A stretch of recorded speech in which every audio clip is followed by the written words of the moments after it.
What are you finding out there, Russ? Oh, Oh, hey, Ed. All okay. right. Oh, There good. we go. Well, we're in contact. Uh, well, one, welcome to Ed Tripp, chair of the Pan Am Historical Foundation, and a man with a unique perspective on the history of Pan American uh, through his family connection, being the son of founder Juan Tripp. And I understand we're also joined by Dr. Ballard, and it's a real tremendous honor to be speaking to you now from this ship and with this crew, and thank you for letting me use your cabin while we're at sea. So, Well, uh, keep my seat warm because I'll be flying out there and taking over that seat in a few days. I will, and I'm going to leave you a few Coke Zeros in the fridge too.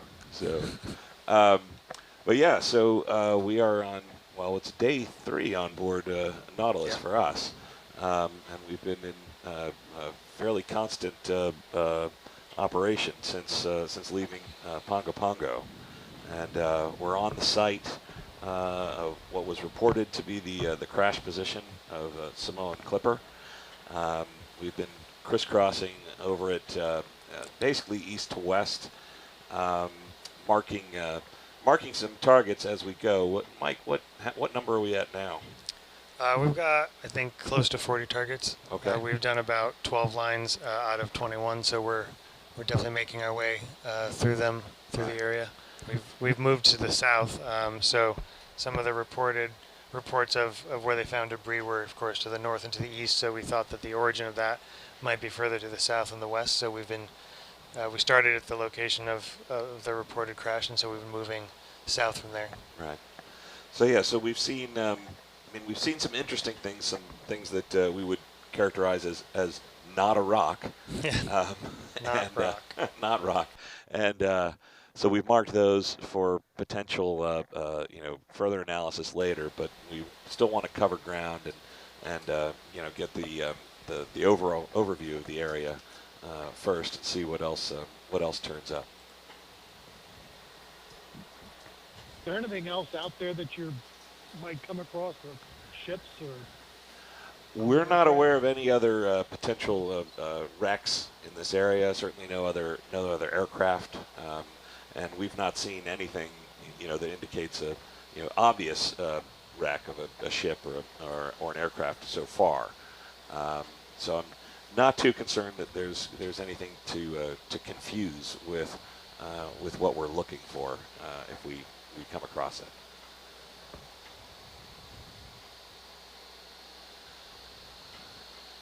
So Ed, I understand you've spent some time at the Interspace Center today. Morning, seeing this operation, it's amazing. It's absolutely incredible what goes on here. Yeah, it really is. It really is. And this is something for us. The idea of telepresence, of being able to cast a wider net and expand our brain trust beyond just the people who can fit on this vessel at one time. And I know that was Dr. Ballard. That was your vision really from the beginning, from before even before Titanic. Yes, when I was at Stanford on sabbatical in 1980, I realized that better to send robots down and stay down forever. You guys have no plans to bring Argus up till you find her, right?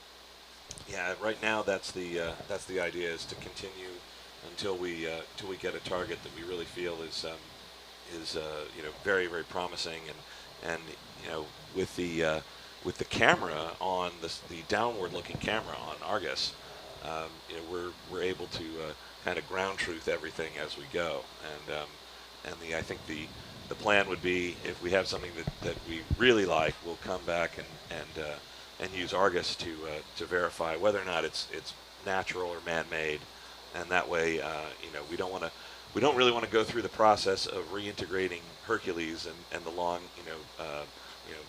up to 8 hours that might take of downtime, unless we're sure that we're on the spot. Yep. Well, and that's the beauty. I mean, for many, many years, I would go down in a submarine. You're down, what, 3,000 plus meters? I mean, that's Yes.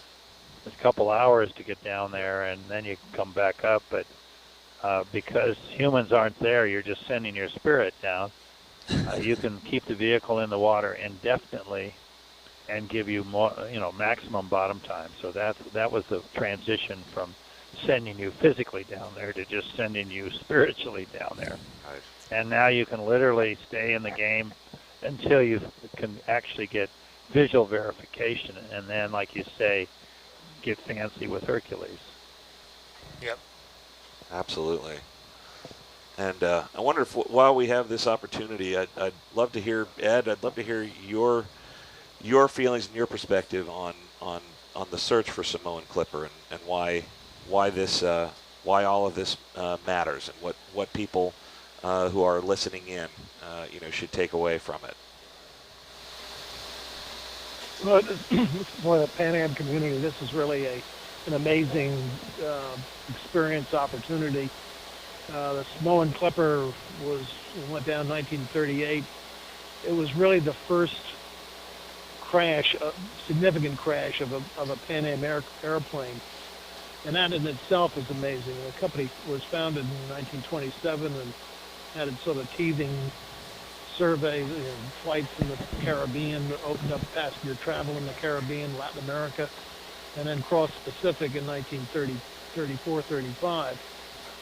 And it did all that really without a major crash. And Ed Musick, who was the captain of this, was the number one pilot captain in the Pan Am organization, and was really revered. He was on the cover of Time magazine.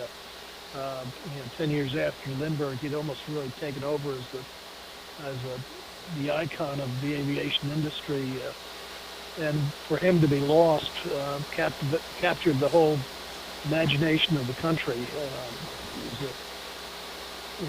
The world was watching Pan Am cross the Pacific. Now, at this point, opening up air routes between Hawaii and New Zealand, and this tragic accident happens, and so it caught the whole country. It caught the company just flabbergasted, and it was a small company then. A couple of thousand employees, but they were all friends of Ed Musick and that crew, so the loss was tremendous. Yeah, you can really sense it in the reading through all the archival material and the radiograms that were exchanged back and forth, and how just that sense of grief is still keen through the sense of inexpressible regret that you see that phrase, and what's incredible is that correspondence still exists, and as I understand it, you had a lot to do with that, with the fact that is still available to researchers at University of Miami.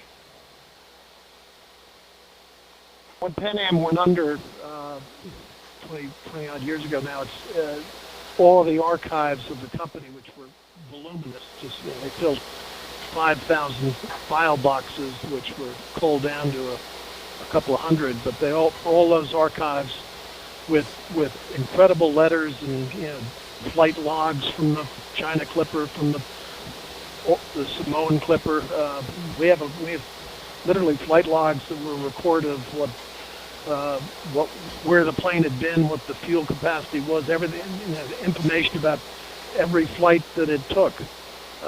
And those now are available still in this incredible archive. So, the history of the plane and the history of the early part of Pan Am is there, and for a lot of students, it's really great history. Absolutely. So we're lucky that it was so convenient, for you. You're so close to the location of the Interspace Center. I wonder, Dr. Ballard, how did you end up locating it there at URI? Well, this is where I got my PhD many, many moons ago. And when I married Connecticut and left Woods Hole, it was a wonderful opportunity to reestablish myself at my alma mater, although I still maintain my position at Woods Hole. So I did the best of both worlds. Right. Fantastic. Well, let's see who's on our science communication fellow today. That would be me. This is Samantha. Oh, hey, And Samantha. actually joining us, in addition to viewers from around the world who are watching and listening to the stories and following along with the exploration and the mapping, we also have Dr. Jim Delgado, Senior Vice President of Search Inc., No way. joining us. Oh wow. Fantastic. Well, yeah, as some of our listeners may know, this whole project really began with an invitation from Dr. Delgado to help submit ideas at a conference that was put on by, he was then at NOAA, it was put on by NOAA and Ocean Exploration Trust, hosted in San Francisco, and in anticipation of bringing their vessels, Okeanos Explorer and Nautilus, out here into the Eastern Pacific. And it was quite a thing to get to participate in that, and when they gathered input from scientists from all disciplines, not just archaeologists, but biologists, and chemists, and geologists, and suggesting areas of interest in the Eastern Pacific, and by region and by subject, and then able to, in the process of that workshop, to combine everything together and to identify areas and to help plan these expeditions. So Dr. Ballard, maybe you can tell us more about that process, about how Ocean Exploration Trust plans for its seasons and for where to send Nautilus next. See, the game has changed dramatically now because we just were awarded, I say we, as a consortium of organizations that include the Graduate School of Oceanography, URI, where the Interspace Center is and where I am right now, the Ocean Exploration Trust, the University of New Hampshire, the University of Southern Mississippi, and the Woods Hole Oceanographic Institution have just now been awarded the competitive process, the Ocean Exploration Cooperative Institute. So this really takes us to another level, and it means that we're now going to be bringing in a lot of other assets. We're building a complete mobile system, and that mobile system is similar to what we used to have before we got to Nautilus. That mobile system comes online in February, and our first major deployment of it will be in the Gulf of Mexico. We're also bringing along 4 AUV systems and 2 autonomous surface vessels. So a lot more assets that we can actually operate simultaneously, so that we can not only just study the bottom of the ocean, which we're doing now, study the water column, and also study the surface area with drones and a variety of other technologies. And it'll take us from a field season that is about 7 months in length to ultimately a year-round field season. So we'll be at sea constantly, and so that really accelerated our program. And so it means that more and more people can become involved. We have different kinds of programs. We call our basic exploration program, which is driven by the very kind of workshop where you presented your ideas in San Francisco years ago. We'll be conducting additional workshops. But really, to learn more about it is to go to the oceanexplorationtrust.org website. But we will be launching a whole new website for the Ocean Exploration Cooperative Institute. But we just got that a few weeks ago, so give us a chance to figure it out. But right now, I'm getting ready to go to sea. Yeah. Fantastic. And I think should probably also put in a plug for the Pan Am Historical Foundation and panam.org for you to learn more and more about the history of Pan American Airlines. And Ed, since we have you on here, and it's such an opportunity for the people listening around the world, would you tell us some more about your father and his vision for a transoceanic airline? I'd be delighted. That Pan Am was founded in 1927. He was a World War One pilot. He flew night bombers, not overseas, but he was trained to fly night bombers and had this passion for air transportation. It was, you know, in the 20s, the thought of starting an airline was sort of way out there. My mother's parents thought he was nuts, but he was a stubborn guy and had this vision of the world being brought together by through the air, and air transportation becoming a mass business, able to move people and mail and cargo across continents and across oceans. And it started out in Latin America with, you know, 2-3 engine seaplanes, because there were no airports, or very few. So their early years were the beginning of seaplane operations, and the Latin America operation was really a proving ground, a test for them. They initially wanted to cross the Atlantic, but there were bilateral issues with the British and the French in terms of getting landing rights in Europe, and they didn't have, the British and the French didn't have the capability of matching Pan Am's technology of flying across the ocean. So they turned west and started developing routes across the Pacific. And the early aircraft, the Sikorsky aircrafts were really the workhorse of it. And that was followed by a Martin M130, which became the China Clipper, the first one that actually flew across the Central Pacific from San Francisco to Honolulu, and then across the Central Pacific to Hong Kong. And the last of the great flying boats was the B-314, which was a Boeing aircraft, approaching the size of a modern-day jet. It was huge, capable of carrying at least shorter hold 50-odd people, 60 people. But those periods were tough. I mean, the romanticism of flying the oceans was there, but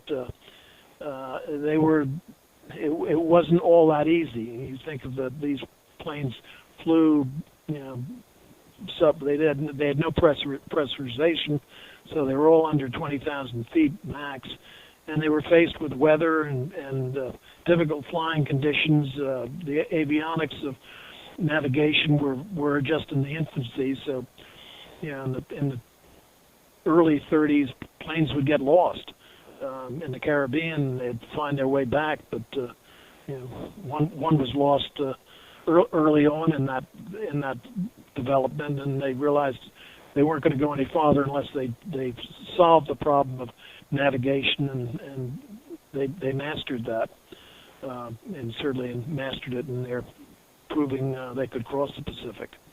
You think of leaving San Francisco to Honolulu, or Honolulu back to San Francisco, with winds and weather, and it could be 20-odd hours before you make your destination. And you were constantly sort of unaware of the pitfalls that were out there. The weather conditions changed, the winds changed, and so. But they mastered that. And Ed Musick, the captain of the Samoan Clipper, was really the guy that led the way in terms of the navigation and development of this whole Pacific route structure.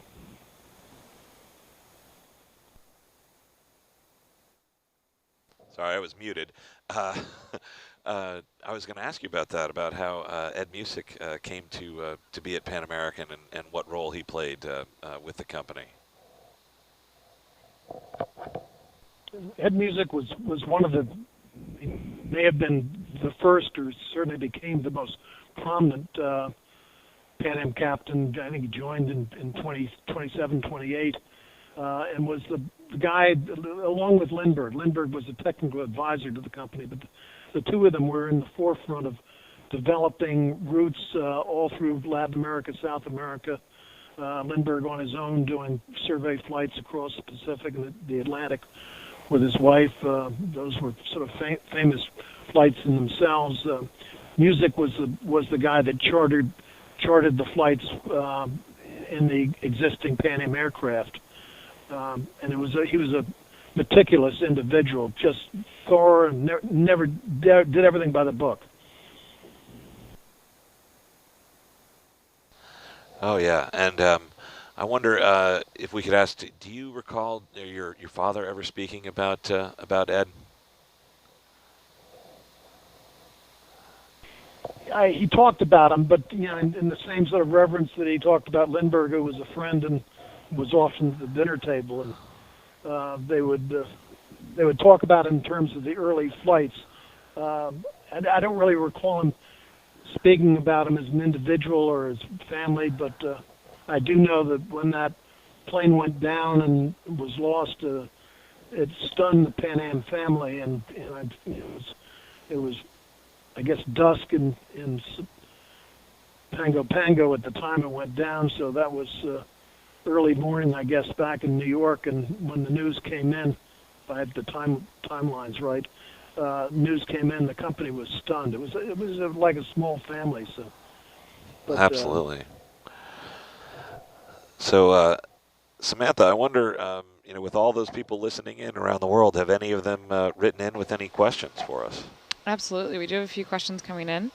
Some folks are wondering what are Ed's thoughts on sharing this expedition live and not just hearing about the results after it's finished, as many expeditions typically run. It's fantastic experience to see it live. I wish we were 2 more days into it and I could see the actual recognition of the site, but I guess I'll go online and watch that happen, not here, but from my own computer. Well, I love that idea. Let's do that in a couple days, for sure. Any other questions, Samantha? Absolutely. Let's see what we've got. Another question here is, how was the Samoan Clipper part of a larger mission at the time, and what kind of came next after this tragedy for that line of airplane? It really was the end of the line for that type of aircraft, the S-42. The next generation of aircraft was the Boeing the Boeing 314 was the last one, but between the two was the Martin 130 that was in service at the time.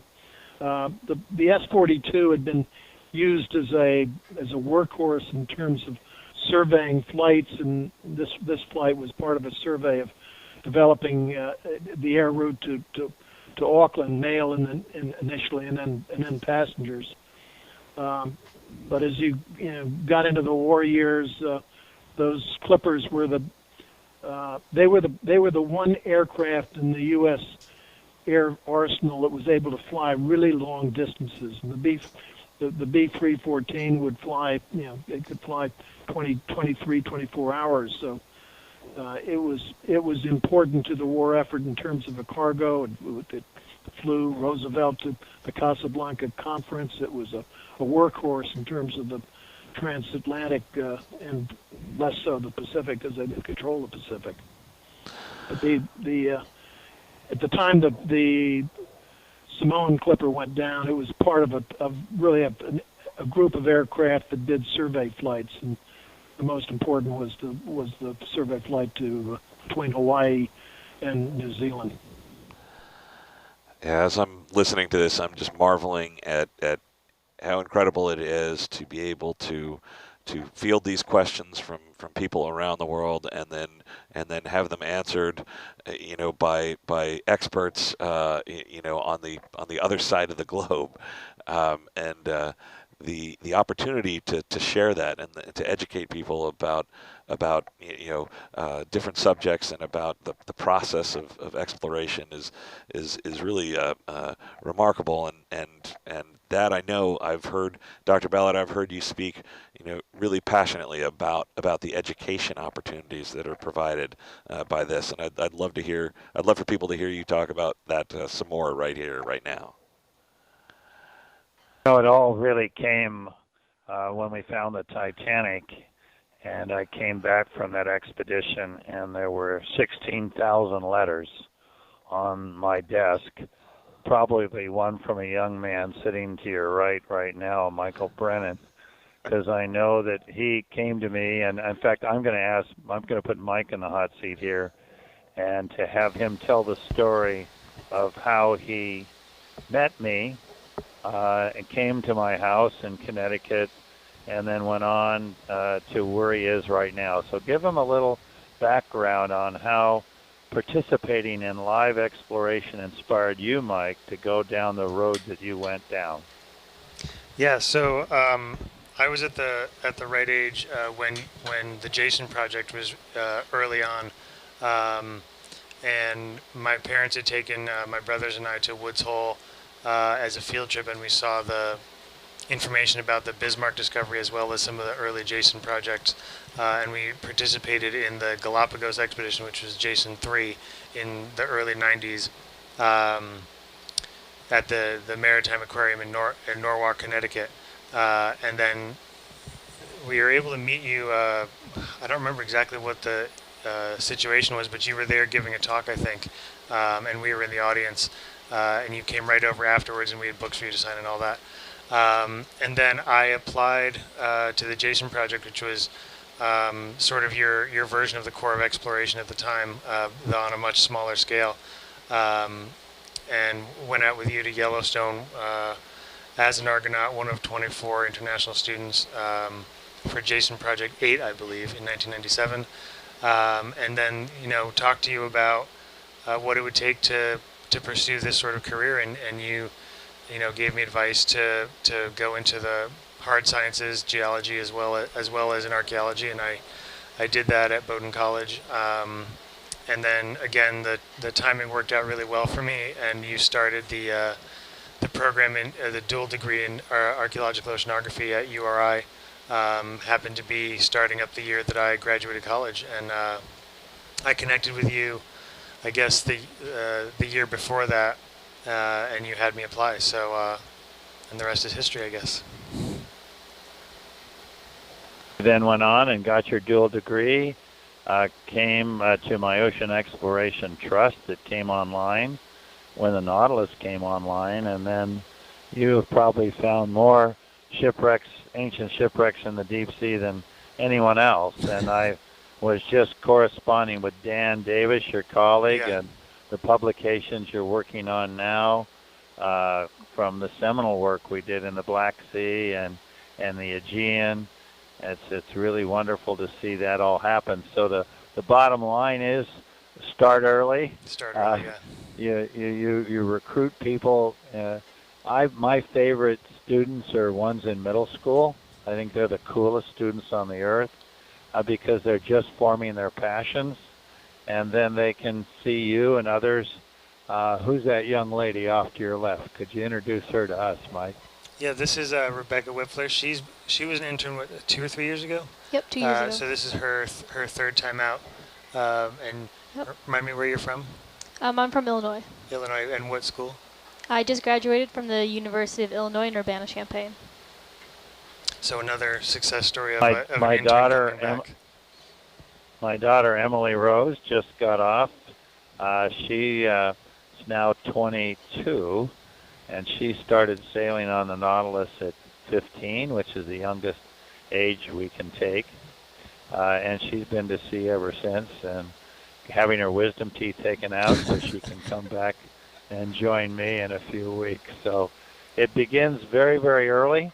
As you said, the Jason Project was sort of the precursor, but now with our program, and Samantha, I'm going to ask you opportunities for young people associated with our various educational programs. So go ahead, Samantha. Thanks, Bob. Yeah, as Mike alluded to, the Corps of Exploration is growing all the time. So there are opportunities to sail on Nautilus for students as well as educators. So for our students, our science and engineering internship program is available in 4 tracks. There's ocean science, as Rebecca came out for a couple years ago, seafloor mapping, navigation, and we actually have a navigation intern in the house as well.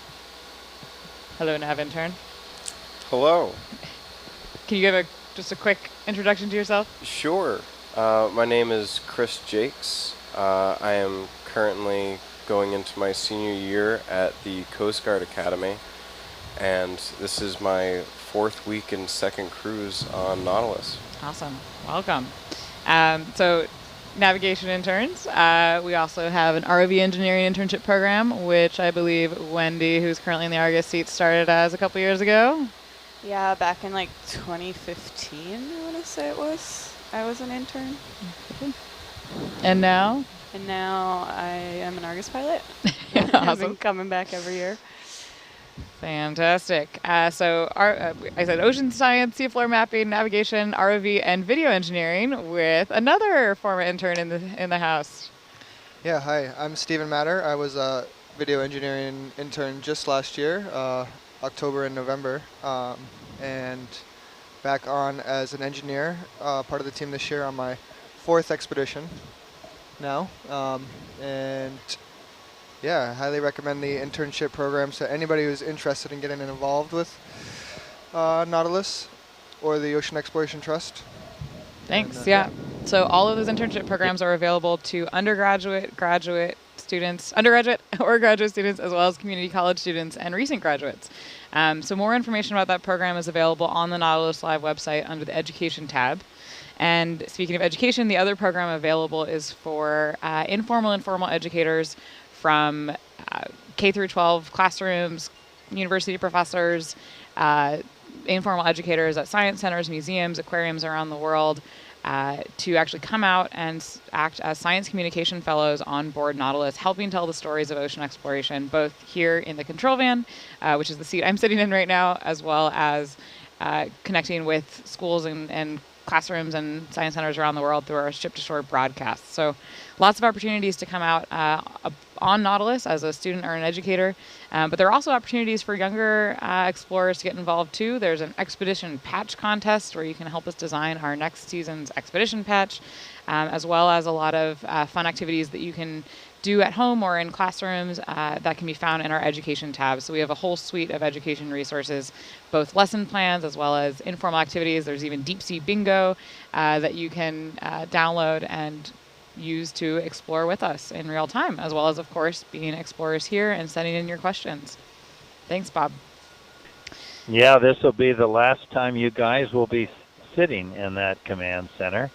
We're retiring it at the end of this field season.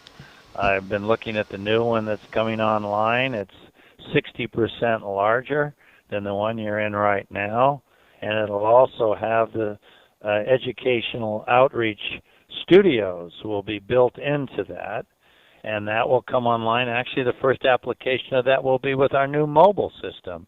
That will be coming in the Gulf of Mexico, working with our partner at the University of Southern Mississippi, of our Cooperative Institute partner. And so, yeah, we're going to be able to accelerate the amount of time we're at sea. So we're going to need more and more of everybody.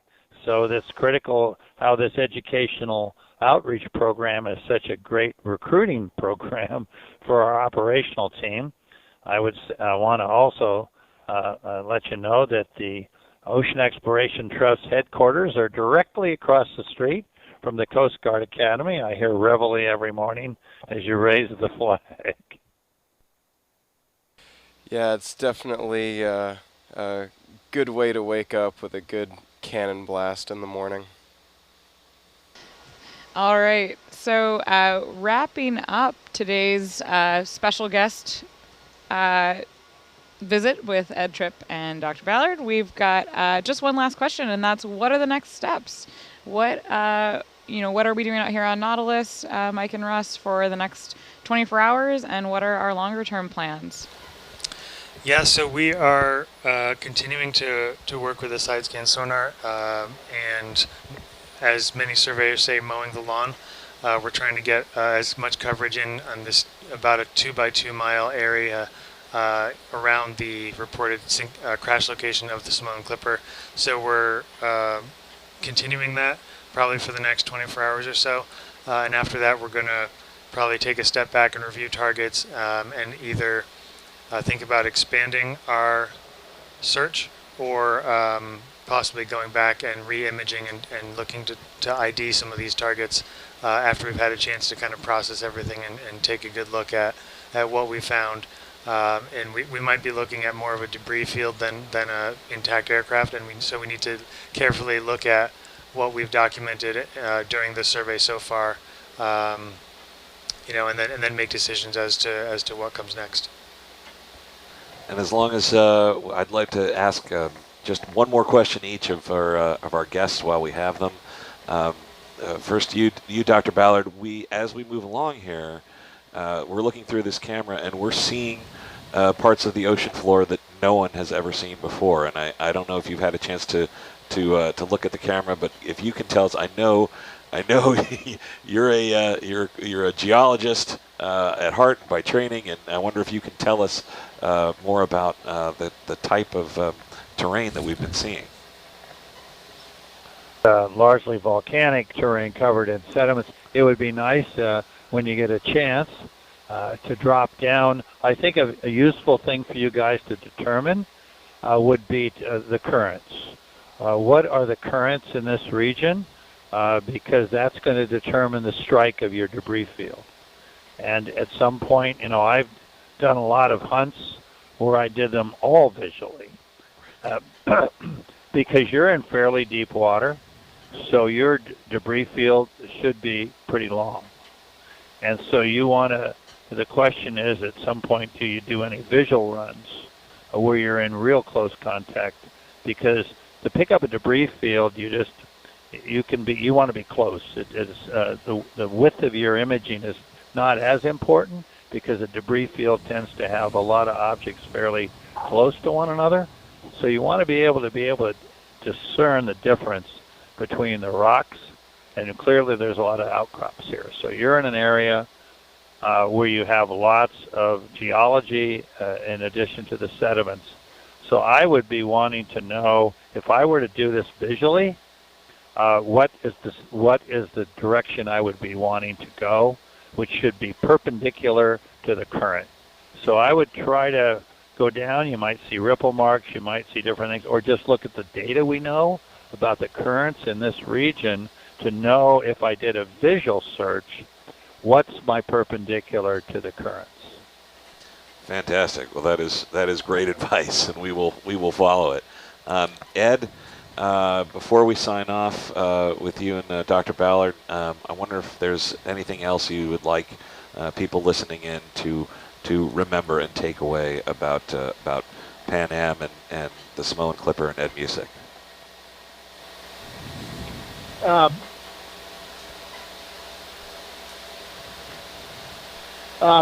think we're coming up on Saturday is the 50th anniversary of the moon landing, and you put that date in perspective of looking at the technology we have in this room and out there, and you see how far we've come in 50 years. But you go back 30 years, and the technology, the state-of-the-art technology, was in that Samoan Clipper. And you look at the advances of what happened between 1938 and the date of the first moon landing, and it's extraordinary advances in aviation. But notwithstanding what the Samoan Clipper represented in over 10 years of aviation development is extraordinary. So it's, the timeline is amazing to look at these important dates and see sort of the exponential growth in technology and what can be accomplished. Absolutely. Well, thank you both for joining us. This has been a remarkable experience to have you with us out here in the Pacific as we search for Samoan Clipper. Don't eat drink all my Coke Zeros now. Just remember. I'll save a few. Don't worry. All right. Well, thank you to all the viewers who tuned in as well for this special hour. And we'll be continuing here, as you heard in the control van, for the foreseeable future. So stay tuned on nautiluslive.org. And then also, as has been mentioned, check out panam.org to learn more about the history of the Samoan Clipper with the Pan Am Historical Foundation. So thank you so much, Ed, from Pan Am Historical Foundation, and Dr. Ballard, and we'll see you on Nautilus Live. Thanks, everyone. I don't mind saying that was really cool.